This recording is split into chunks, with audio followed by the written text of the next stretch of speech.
¿Qué tal? Bienvenidos a un nuevo video para el canal. Mi nombre es Fernando y el día de hoy vamos a hablar sobre el tema equilibrio ácido-base. Este tema es bastante interesante ya que nos va a dar un entendimiento conforme una base bioquímica del por qué es necesario tener un equilibrio en nuestro organismo tanto de ácido como de base, ya que cualquiera de estas modificaciones que puedan haber en nuestro cuerpo pues puede afectar en el funcionamiento de varias estructuras y de moléculas en nuestro organismo que posteriormente vamos a ir mencionando. Este, bueno, ahora, hablando sobre este tema, es importante tener en cuenta un concepto bastante fundamental para poder entender este tema. Y el término que vamos a estar utilizando mucho durante la clase es el pH.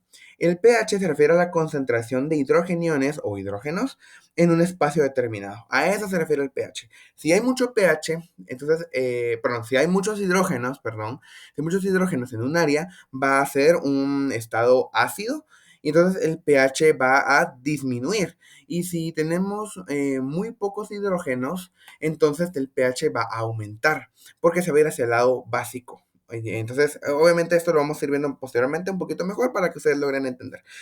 Pero los primeros conceptos que tenemos que tener en cuenta son estos. Conceptos básicos. Uno de los conceptos básicos es saber qué es ácido y qué es base. Un ácido es una sustancia capaz de ceder hidrógenos y una base es una sustancia capaz de captarlos. Bueno, una acidez, bueno, mejor dicho, la acidez de un líquido viene dada por su concentración de hidrógenos y dicha concentración se expresa en términos de pH.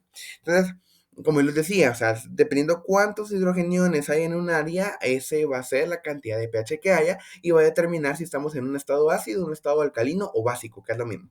Ahora, es importante mencionar cuál es nuestro rango normal de pH en nuestro organismo. Y este va de 7.35 a 7.45. Ese es nuestro rango normal. Entonces, no se puede pasar de esos límites, porque media vez se pase, ya sea disminuya menos de 7.35 o se pase de 7.45, pues lo que va a suceder es que va a haber un desequilibrio ácido-base que lo que va a causar van a ser, va a causar problemas en el funcionamiento de nuestro cuerpo. Entonces, ahora, ¿por qué les digo yo esto que puede causar problemas? Porque ustedes sabrán de que, por ejemplo, las proteínas, específicamente las enzimas, porque recordando un poco, las enzimas son proteínas, las enzimas trabajan o funcionan adecuadamente con un pH adecuado, con una temperatura adecuada y con una concentración adecuada. Entonces, si no tenemos un equilibrio en esos tres puntos, pues no van a funcionar bien. Y recuerden que las enzimas son muy importantes en nuestro organismo porque las enzimas son fundamentales porque son las que dan o son las que sirven para que las reacciones químicas de nuestro cuerpo funcionen. Y entonces, si no hay reacciones, si las enzimas no funcionan, no hay reacciones químicas y por ende tenemos un problema metabólico que nos puede conllevar a enfermedades bastante graves. Ahora, esa es una de las causas importantes, pero no solo es esa, sino que también conforme vayamos avanzando vamos a ir poniendo ejemplos de, por ejemplo, qué puede pasar con un desequilibrio ácido-base. Bueno, entonces el pH afecta principalmente a las enzimas, como les decía, entonces por la misma razón, y esto es porque recuérdense que, como les acabo de mencionar, las proteínas trabajan con una concentración, con una temperatura y con un pH adecuado, que es el que les acabo de mencionar, 7.35 a 7.45. ¿Y por qué sucede esto que les digo de las enzimas? Porque acuérdense que las enzimas son proteínas, como ya les había mencionado, pero las proteínas están, más o menos tienen esta forma. Están así. Esta es en su forma cuaternaria, porque recuérdense que las proteínas están en su forma primaria, secundaria, terciaria y cuaternaria. Entonces, la cuaternaria ya se ve así. Entonces, podemos decir, y esto es solo para poner un ejemplo, de que las proteínas, perdón, las enzimas tienen un sitio catalítico. Tienen un sitio catalítico y el sitio catalítico lo forman tres aminoácidos. Entonces, pónganle, ¿verdad? ¿Sabes qué? Tenemos acá un aminoácido, otro aminoácido, otro aminoácido. Y de esta parte de aquí, ese sería el sitio catalítico. Catalítico. Eso es en su estado normal cuando el pH, temperatura y concentración está en equilibrio, está bien en nuestro organismo. Pero ¿qué pasa? Cuando hay un desequilibrio ácido-base o está muy ácido o muy alcalino, lo que va a pasar es que esta proteína se va a ir desnaturalizando, si es que se le puede llamar así, o va a ir perdiendo su forma, mejor dicho. Entonces, pongámosle que en vez de estar así, que los tres aminoácidos estén cercanos, pongámosle que ahora la enzima Pongámosle que ahora la enzima, un aminoácido está acá, otro va a estar acá y otro va a estar hasta acá. Miren, están muy separados. Entonces, no se puede formar el sitio catalítico. Y si no hay sitio catalítico, no pueden entrar sustratos y no pueden haber reacciones químicas y por eso tenemos problemas metabólicos. Entonces, esa es una de las razones por qué es necesario tener un equilibrio en nuestro pH. Ahora, es importante decir que las proteínas sirven como amortiguadores a excepción de las enzimas. O sea, a lo que me refiero con amortiguadores son de que las proteínas nos sirven para poder tratar la manera de mantener un equilibrio de pHs, pero de hidrógenos, perdón. Entonces, una proteína, que se vería así, por ejemplo, cuando hay muchos hidrógenos en el medio, por ejemplo, pues las proteínas nos van a servir como para captarlo, para que no estén flotando en el medio y no se vuelva un medio ácido en nuestro organismo. A eso se refiere con amortiguar, poder captarlo. Entonces, bueno, vamos a ir avanzando en la presentación y en este caso tenemos acá, miren, tenemos una escala de pH. Tenemos una escala de pH. El pH es la medida del grado de acidez o basicidad de una sustancia o solución. Y esa es una escala, miren. Esa es una escala. Tenemos el estado ácido, el estado neutro y el estado alcalino. Entonces, el estado ácido lo podemos ver que va de 1 a 6, el estado neutro va en 7 y alcalino es de 8 a 14. Entonces, pero nuestro cuerpo no se, o sea, se mantiene, si lo vemos a grandes rasgos, es como que lo viéramos que estamos en un estado neutro, pero no es que estemos en 7, porque el 7 tampoco es correcto que nuestro organismo tenga ese pH, o sea, el 7 de pH. Como le repetía, lo normal en nuestro cuerpo es de 7.35 a 7.45. Entonces, esa es una escala en donde se pueden medir. Se pueden medir en varias sustancias. Por ejemplo, el ácido que tiene un limón, el tomate, la leche, aceite, vinagre, por ejemplo. También en donde lo podemos ver es, por ejemplo, cuando están pues, preparando el agua de las piscinas. Y, no sé si alguno de ustedes ha podido observar que a veces miden el pH del agua que se encuentra en una piscina. Por lo mismo, ¿verdad? Ustedes para saber que no está tan ácido o no está tan alcalina. Em, este también es un dato importantísimo. Miren, en la avena se necesita un pH de 7.35, igual que el capilar, que es nuestro pues, pH ideal, ¿verdad? Que es el que tenemos. Pero miren, la arteria necesita un pH de 7.4. O sea, ahí podemos ir viendo cómo van variando el pH dependiendo de cada estructura. Bueno, es importante mencionar lo siguiente. Cuando hablemos de CO2, eso lo vamos a relacionar como ácido, como un ácido. Cuando hablemos de CO2, eso lo vamos a relacionar con un ácido. O sea que si tenemos mucho CO2 en nuestro cuerpo, pues, entonces el exceso de CO2 en nuestro organismo va a provocar un medio ácido. También otra cosa que puede volver un medio ácido en nuestro organismo son los cuerpos cetónicos. Los cuerpos cetónicos también pueden volver un medio ácido en nuestro cuerpo, o sea, el exceso. Obviamente, si en nuestro organismo, en este preciso momento, puede ser que se estén produciendo cuerpos cetónicos, que recuérdense que vienen de la beta oxidación, pero si son pocos, pues no es que vaya a haber un cambio, pero si hay un exceso de cuerpos cetónicos por problemas metabólicos, pues ahí sí puede haber un grave problema que se puede volver un medio ácido.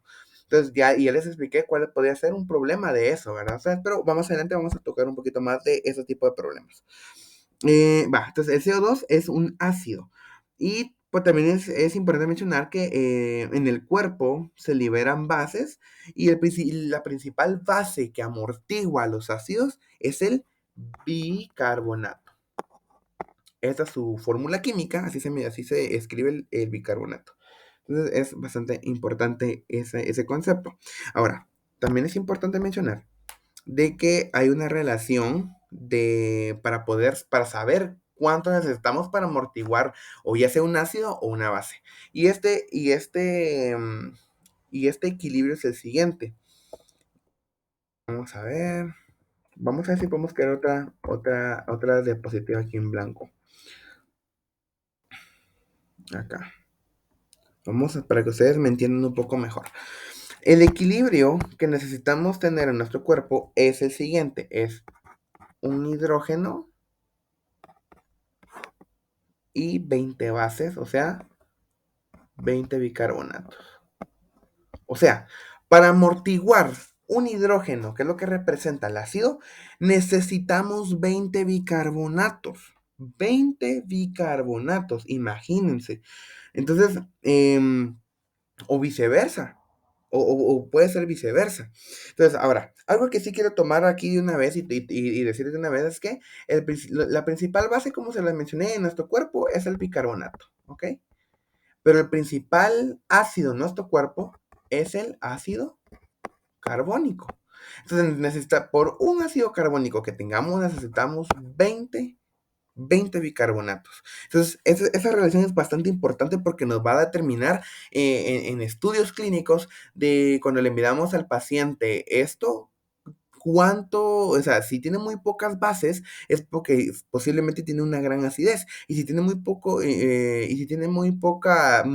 ácidos, tiene una gran alcalinidad. O sea, ambos se deben de contrarrestar. ¿Ya? No puede haber más de uno y menos del otro o viceversa. Tiene que haber un equilibrio para que ambos se amortiguen. Entonces, eso es lo ideal. Ahora, y es lo que les decía, entonces al perder el balance de la relación anterior, pues puede volverse una acidez o una alcalosis. Ahora, es importante también mencionar que es más fácil entrar en una acidosis que entrar, aquí, ¿ve? Es más fácil entrar en una acidosis que entrar en una alcalosis.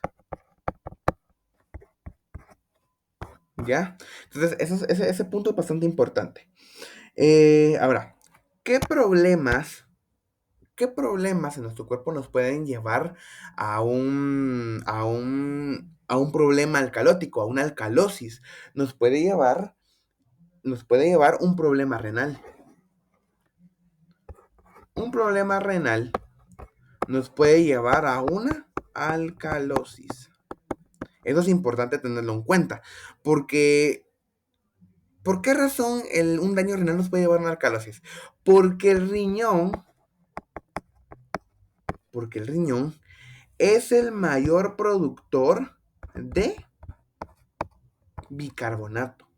El riñón es el mayor productor de bicarbonato. Y si hay un daño renal, este puede empezar a producir un montón de bicarbonato. Y recordemos que el bicarbonato es una base. Y si hay muchas bases y no se cumple la relación que acabamos de ver, 1:20, entonces va a haber una alcalosis. Entonces, por esa razón es que también un daño renal nos puede llevar a una alcalosis. Pero es en un caso muy extremo, ¿verdad? Bueno, para mantener el equilibrio ácido-base, el cuerpo tiene tres mecanismos, los cuales son los siguientes. El primer mecanismo, y voy a poner aquí mecanismo para el equilibrio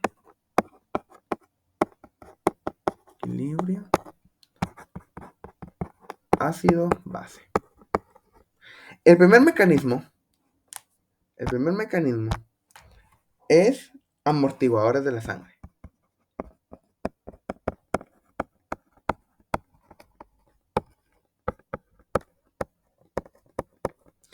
Ese es el primer mecanismo, amortiguadores de la sangre.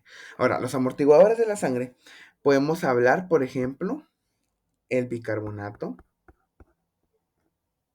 También podemos hablar sobre los fosfatos y las proteínas. Las proteínas también son amortiguadores de la sangre. Ese es el primer mecanismo y pues esas son las tres formas en las cuales pueden amortiguar o mantener así como amortiguadores para poder tener un equilibrio ácido-base. También podemos decir que el segundo mecanismo es uno que estamos utilizando en este preciso momento y no lo sabíamos. ¿Y cuál puede ser ese mecanismo? Son los pulmones. Los pulmones, ¿por qué razón? Porque los pulmones los pulmones también mantienen un equilibrio ácido-base por medio de la respiración. Por medio de la respiración. ¿Y por qué pues la respiración? ¿Se acuerdan que anteriormente yo les dije de que cuando habláramos de CO2 nos vamos a referir a que es un ácido? Entonces, nosotros cuando estamos entrando el oxígeno por medio de nuestra nariz y llega a los pulmones, estamos metiendo oxígeno. Pero después, lo que sacamos como producto final es CO2. Entonces, el estar sacando CO2 constantemente afuera de nuestro organismo, esto está manteniendo un equilibrio ácido-base, porque, por ejemplo, si retenemos mucho CO2 en nuestro organismo, o sea, dejamos de respirar, estamos manteniendo mucho CO2 en nuestro organismo y pues eso puede provocar que se vuelva otra vez un medio ácido. Ahora, también puede pasar viceversa. Si estamos sacando mucho CO2, mucho CO2, mucho CO2 de una manera muy exagerada, entonces, también podemos volver un medio alcalótico. Por eso debe haber un equilibrio, ¿ya? Pero los pulmones es un mecanismo para mantener el equilibrio ácido-base. Y oye, el tercer mecanismo son los riñones.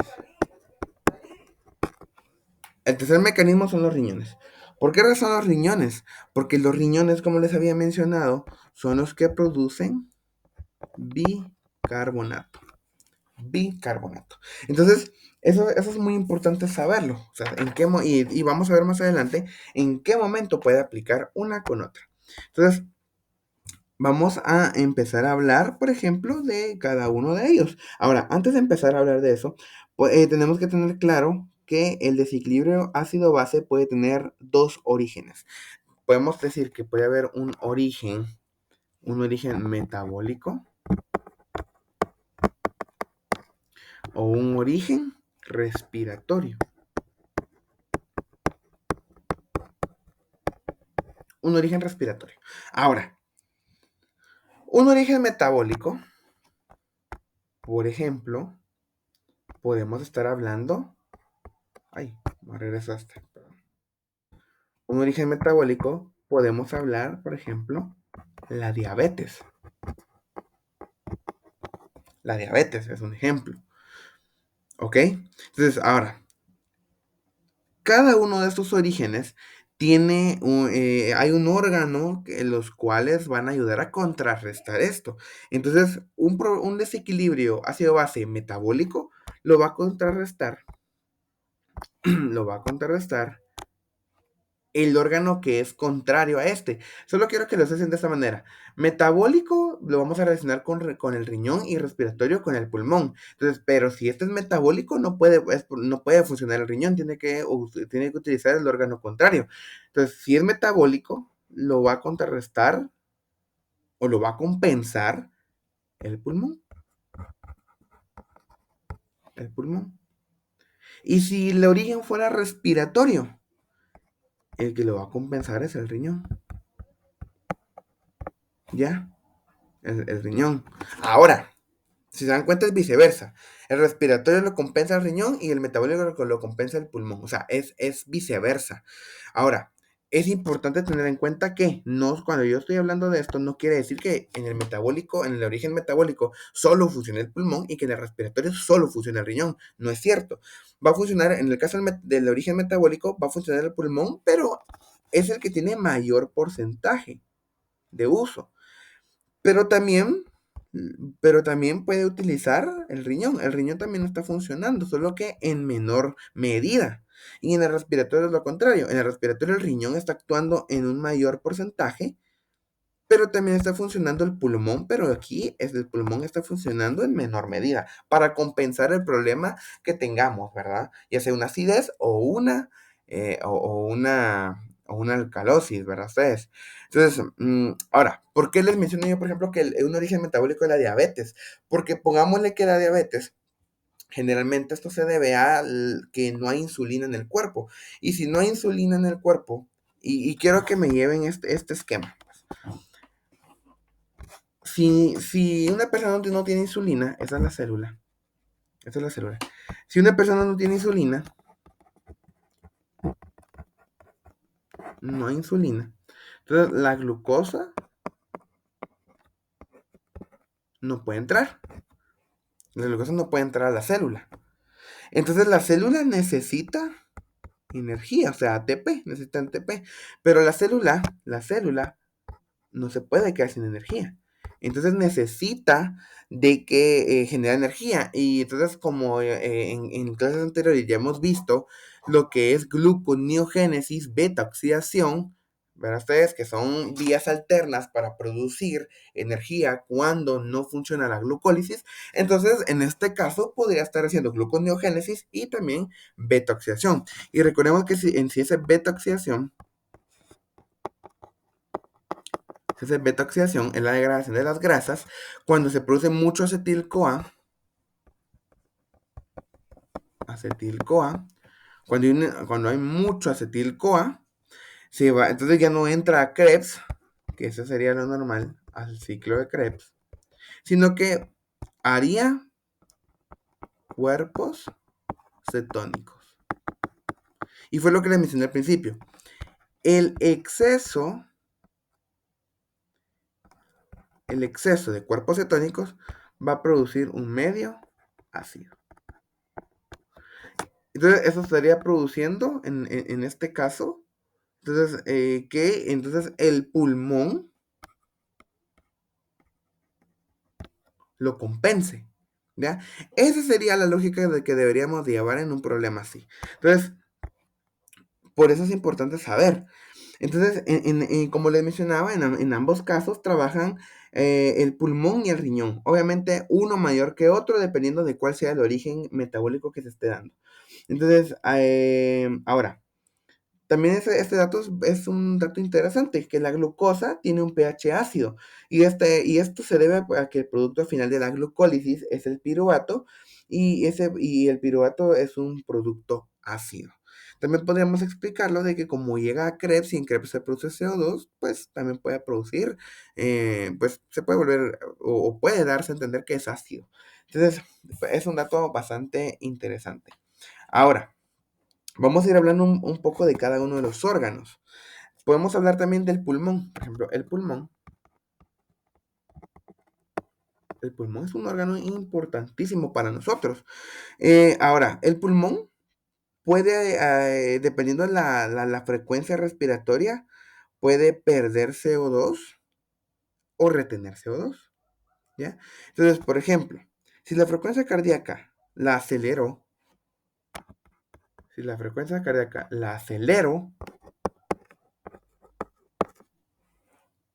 entonces si la acelero, por ende voy a perder CO2. Voy a perder CO2. Pero si yo enlentezco, si la frecuencia cardíaca la, la enlentezco, entonces lo que va a pasar aquí es que voy a retener CO2. Entonces, ¿qué puede pasar en cada caso? Si yo pierdo CO2, está bien, estoy manteniendo un equilibrio, pero si estoy perdiendo mucho, puedo volver esto un medio alcalótico o básico. Pero si estoy reteniendo mucho CO2, puedo volver este medio ácido. Esa sería la lógica. ¿Ok? Ahora, es importante, es importante recalcar que el pulmón entonces maneja concentraciones de CO2. Ahora, ¿cuál es la cantidad normal de respiraciones por minuto? Pues aproximadamente son 20 respiraciones por minuto. Eso es más o menos uno de los rangos normales. Puede ir variando, pero eso sería más o menos como lo aproximado. Entonces, eso es bastante importante. También podemos ir hablando del riñón. El riñón El riñón es, como les había mencionado al principio, es el principal productor de bicarbonato. Es el principal productor de bicarbonato. Es el principal amortiguador del cuerpo. Del cuerpo. O sea, que es el bicarbonato.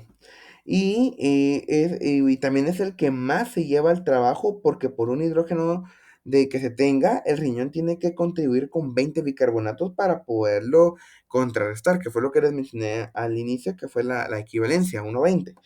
Ahora, también otra estructura que también puede producir bicarbonato, pero obviamente en menor medida, bueno, muy, muy poca medida, es el eritrocito. El eritrocito también puede producir bicarbonato, pero obviamente en menor medida. ¿Ok? Entonces, eso es bastante importante. Eso es bastante importante porque pues eso pueden evaluar y pues ese dato puede servir bastante. Entonces, bueno, ya casi vamos aterrizando al tema, ya casi vamos concluyendo el tema. Y pues, una de las maneras importantes de saber sobre este tema es que, como le mencionaba al principio, el principal ácido en el cuerpo es el ácido carbónico y la principal base es el bicarbonato. Entonces, es importante saber que el ácido carbónico es muy inestable. El ácido carbónico es su fórmula química es esta, H2CO3. Ese es el ácido carbónico. Ese es el ácido carbónico, ¿ok? Entonces, este ácido carbónico es bastante inestable.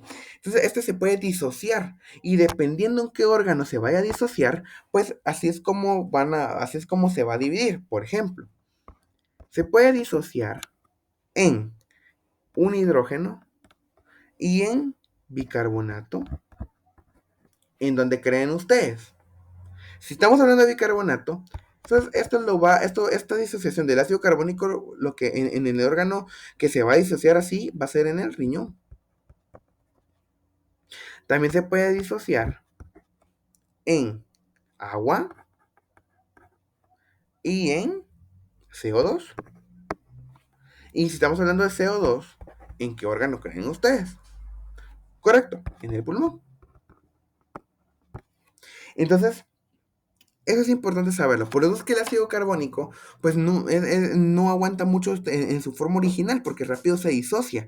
Entonces, por eso es que se puede ir. Entonces, eso quiere decir que el ácido carbónico se puede reutilizar para volver a formar, ya sea o la base, que es bicarbonato, o CO2, que tampoco es tan bueno que haya en exceso, porque puede devolver un medio ácido. Entonces, ahora, para poder medir, para poder medir el CO2 en nuestro, bueno, o la acidez hasta cierto punto en nuestro cuerpo, o el CO2, pues hay un estudio que le llaman presión parcial de CO2 o presión de CO2, que se representa así, PCO2. Es una manera mucho más rápida de poder medir el CO2 o la cantidad de CO2 que uno tiene en el organismo. Entonces, la presión de CO2 mide la cantidad de CO2 en el organismo. ¿Ok? Bueno, eso es importante saberlo. Y ahora sí, vamos a seguir acá. Vamos a seguir acá. Esto es importante. Vamos a entender entonces cómo funciona el sistema amortiguador. Y es de la siguiente forma, miren pues. Es de la siguiente forma. Sí, pónganle mucha atención a esto porque no es muy complicado, pero puede ser un poco que nos puede confundirnos. Se puede sonar o puede sonar enredado. Entonces pónganle mucha atención pues. Tenemos una base fuerte. Una base fuerte se va a amortiguar con un ácido débil. Y un ácido fuerte se va a amortiguar con eh, también una base fuerte, ¿verdad? Entonces va a ser lo contrario, ¿verdad? Ustedes, perdón, un ácido fuerte lo va a amortiguar un una base débil, perdón, me confundí ahí. Repito, una base fuerte se va a amortiguar con un ácido débil y un ácido fuerte se va a amortiguar con una base débil. Entonces, esto es importante, esto es bastante importante. Ahora miren, el resultado de una base fuerte amortiguada por un ácido débil lo va a amortiguar bueno, el producto va a ser una base débil más agua. Y un ácido fuerte, y un ácido fuerte va a ser amortiguado por una base débil y va a provocar un ácido débil. O sea, si era una base fuerte, el producto va a ser una base débil. Y si era un ácido fuerte, el producto va a ser un ácido débil. Entonces, ¿cuáles son una de ellas? Miren, acá tenemos una base fuerte, podemos hablar de el hidróxido de sodio, NaOH, ese es hidróxido de sodio. El hidróxido de sodio se va a amortiguar por el ácido carbónico, miren, el ácido carbónico.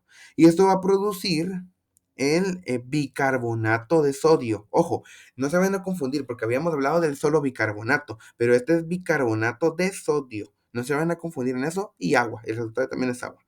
Ahora, miren, el ácido fuerte es el ácido clorhídrico. El ácido clorhídrico lo podemos encontrar en, ese sería el ácido gástrico, por ejemplo. El ácido gástrico es ácido clorhídrico. El ácido clorhídrico, que es un ácido fuerte, se va a contrarrestar con una base débil. Miren, bicarbonato de sodio, que fue lo que produjimos, es lo que encontramos acá. Y el resultado va a ser un ácido débil, que va a ser el ácido carbónico. Miren, entonces si lo quieren ver desde cierto punto, pues va a ser cruzado. Miren, va a ser cruzado. Y te lo voy a poner acá para que lo vean un poquito mejor. Miren, va a ser cruzado. Miren, si lo quieren ver de esa forma. Entonces, esa es la manera en que funciona el sistema amortiguador. Entonces, como se pueden dar cuenta, pues todo esto, bueno, todo esto es bastante importante porque esto nos va a ayudar a entender entonces cómo o cuál es la importancia cuál es la importancia de tener un equilibrio ácido-base en el cuerpo. Entonces, esto fue una explicación básica de por qué es necesario saber esto, una base bioquímica que nos va a servir para poder tomar diagnósticos a los pacientes y también nos puede servir, obviamente, para lo principal que es este video, una ayuda para poder salir bien en los parciales para ustedes. Entonces, espero que este video les haya sido de mucha ayuda. Ya saben que si les pareció un buen video, péganle un like, suscríbanse a este canal y pues espero que comenten en la caja de comentarios sobre qué temas quisieran que podamos seguir explicando y entonces para que esto nos ayude a todos. Ya saben que este canal es del Rincón del Med Student, así que nos vemos en un próximo video.